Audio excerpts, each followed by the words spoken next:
श्रीगुरुभ्यो नमः। हरिः ओम। श्रीमहागणाधिपतये नमः। श्रीमहासरस्वत्यै नमः। श्रीगुरुभ्यो नमः। हरिः ओम। भद्रं कर्णेभिः शृणुयाम देवाः, भद्रं पश्यमाक्षपरिचित्राः, स्थिरैरङ्गैः तुष्टवागं व्यसेम देवहितं यदायुः। स्वस्ति न इन्द्रो वृतस्रवाः, स्वस्ति न पूषा विश्ववेदाः, स्वस्ति नर्ताक्षो अरिष्टयेमिः, स्वस्ति नो बृहस्पति ददातु। శ్రీమహాగణాధిపతే నమో నమః. ద్వాదశ రాశులు అందరికీ కూడా 16వ తారీఖు నుంచి గురుడు, రవి, బుధుడు ఈ ముగ్గురు ఒకే స్థానంలో ఉండడం వల్ల జరిగేటువంటి అనర్థాలు ఏమిటి, వచ్చేటువంటి లాభాలు ఏమిటి, ఆరోగ్య సమస్యలు ఏమైనా ఎదుర్కొంటున్నారా, ఆకస్మికమైనటువంటి ధనం ప్రాప్తిస్తుందా, లేకపోతే ఏదన్నా భార్యాభర్తల మధ్య ఇబ్బందులు కలుగుతున్నాయా అనేటువంటిది జూలై 16వ తారీఖు వరకు కూడా ఈ గ్రహకూటములో గురుడు, రవి, బుధుడు కలయిక వల్ల జరిగేటువంటి మార్పులు ఏమిటి, దాని నుంచి తప్పించుకునేటువంటి పరిష్కారాలు ఏమిటి, ఏ విధంగా మన గ్రహ సంచాలను అనుసరించి మనం ఆర్థికంగా ఆరోగ్యంగా నిలబడాలి అనేటువంటి విషయాన్ని పంచాంగకర్తలు వివరించిన విధానంగా పార్వతీ పరమేశ్వరుల అనుగ్రహంతో నా మేధా సంపత్తిని జోడించుకుని యథాశక్తానుసారం చెప్పడం జరుగుతోంది. ఇందులో ప్రతి రాశి వారికి కూడా ఇలాగే జరగాలి అనేటువంటి నియమము 78% వరకు జరుగుతుంది. మిగిలినటువంటిది కర్మ సిద్ధాంతం అనుసరించి తదునంతరము మీ యొక్క నిత్యక్రతువులు అనుసరించి ఆధారపడుతూ ఉంటాయి. కాబట్టి ఈ ప్రామాణికాలన్నీ కూడాను వ్యక్తిగతమైనటువంటి జాతక పర్యంతంలో కాకుండా మీ రాశి అనుకూలంతో మాత్రమే తెలియజేయడం జరుగుతుంది.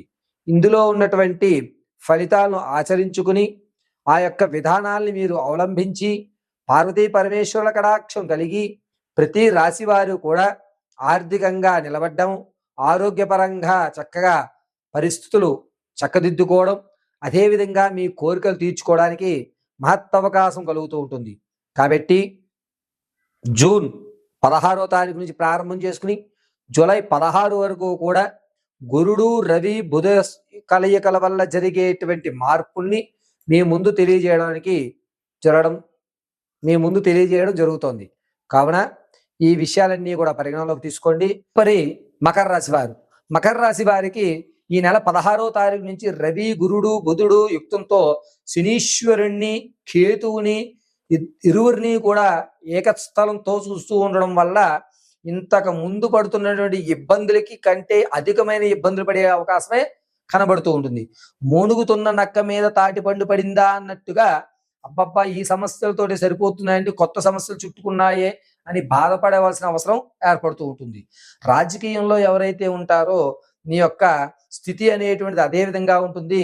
నేను నా యొక్క శ్రమని వీరు గుర్తించట్లేదు, పార్టీ మారదాము లేదంటే స్థానం మార్చేద్దాము అని చెప్పే ఆలోచన ఏర్పడుతూ ఉంటుంది.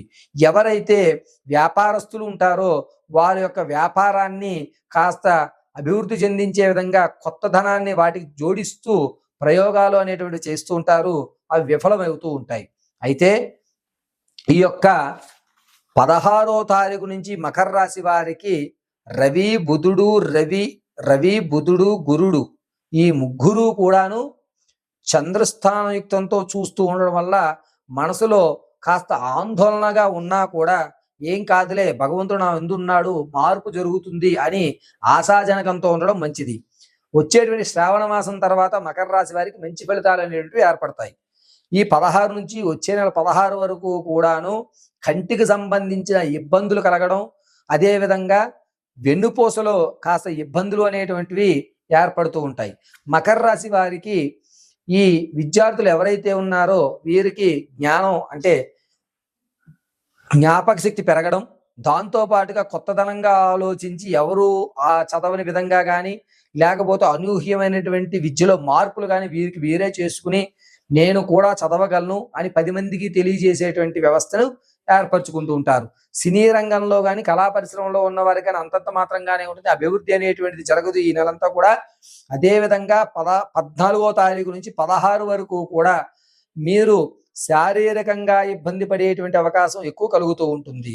అంతేకాకుండా మకర రాశి వారు విదేశాలకు ఎవరైతే వెళ్దాం అనుకుంటున్నారో వారు ఖచ్చితంగా ఎటువంటి వ్యవస్థలకి కూడా శ్రీకారం చుట్టకండి.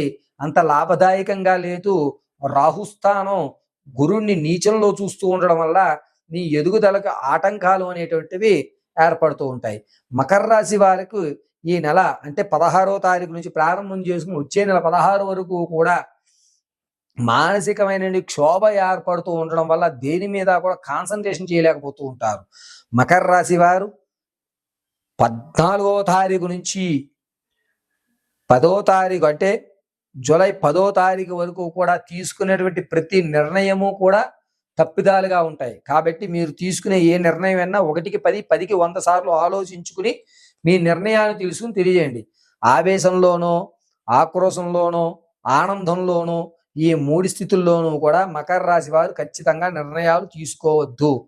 మీరు మకర రాశి వారు ఈ నెల 22వ తారీఖు నుంచి 30వ తారీఖు వరకు ఆనందం సంబంధం అంటే శుభ కార్యక్రమంలో పాల్గొనడం, దానిలో మిమ్మల్ని అప్పడగడం, మీరు ఆ ఆనందంలో వారికి మాట ఇవ్వడం అనేటువంటి జరుగుతాయి. కాబట్టి మీ యొక్క స్థితిని ఆలోచించుకుని మీరు ఎదుటి వారికి మాట ఇవ్వండి, కానీ ఆనందభరితంతో మాట మాత్రం ఖచ్చితంగా మకర రాశి వారు ఇవ్వకండి. అంతేకాకుండా మకర రాశి వారు చాలా జాగ్రత్తగా మనోస్థైర్యాన్ని తెచ్చుకోవడానికి ప్రతి నిత్యము కూడా కాలభైరవ అష్టకం వినడం, లేదా కాలభైరవ అష్టకాన్ని చదువుకోవడం, లేదా ఏదన్నా ఈశ్వర దేవాలయంలో ఈశ్వరుడికి అభిముఖంగా ఉన్నటువంటి నందీశ్వరుడికి పక్కగా ఒక ప్రమిదిలో ఉప్పు వేసి అందలి కొబ్బరి నూనెతో దీపారాధన చేయడము చాలా మంచి ఫలితాన్ని ఆచరించుకుంటూ ఉంటుంది. ఇప్పుడు చెప్పినటువంటి ఫలితాలన్నీ కూడా జూన్ 16వ తారీఖు నుంచి జూలై 16 వరకు మాత్రమే వర్తిస్తూ ఉంటాయి. జూలై నెలలో జరిగేటువంటి మాస ఫలితాలు అనేటువంటివి తదుపరి నేను మీకు వివరించడం జరుగుతుంది. ఈ నెలలో అంటే 16 నుంచి 16 వరకు చెప్పింది రవి, గురుడు, బుధుడు కలయుగయుక్తంతో నీచ ఉచ్చ మూల త్రికోణంలో గ్రహస్థితులను సంచరించడం వల్ల జరిగేటువంటి మార్పులు, జరిగేటువంటి పరిస్థితులు, మీరు అందిపుచ్చుకునేటువంటి అవకాశాలు, జరుగుతున్నటువంటి ఇబ్బందులకి పరిష్కారాలు మాత్రం మీకు తెలియజేయడం జరిగింది. ఇది వ్యక్తిగతమైనటువంటి వ్యవస్థలోకి తీసుకోరాదు. కొంతమందికి తమ జనన సమయము, తిథి, వార, నక్షత్రయుక్తాలు తెలుస్తాయి. అంటే date of birth, time, place of birth తెలిసిన వారు వారి యొక్క వ్యక్తిగతమైనటువంటి జాతకాన్ని అనుసరించే జరుగుతాయి. తెలియనటువంటి వారు లేదా పేరు పెట్టినప్పుడు వచ్చేటువంటి నక్షత్రపరంగా వారికి ప్రతి నెల నెల కూడా అంటే మాస రాశి ఫలాలు అనేటువంటివి విడిగా ఇవ్వడం జరుగుతుంది.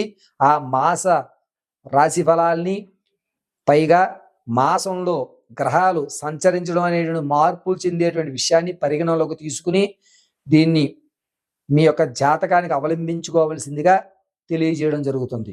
మంగళం మహత్.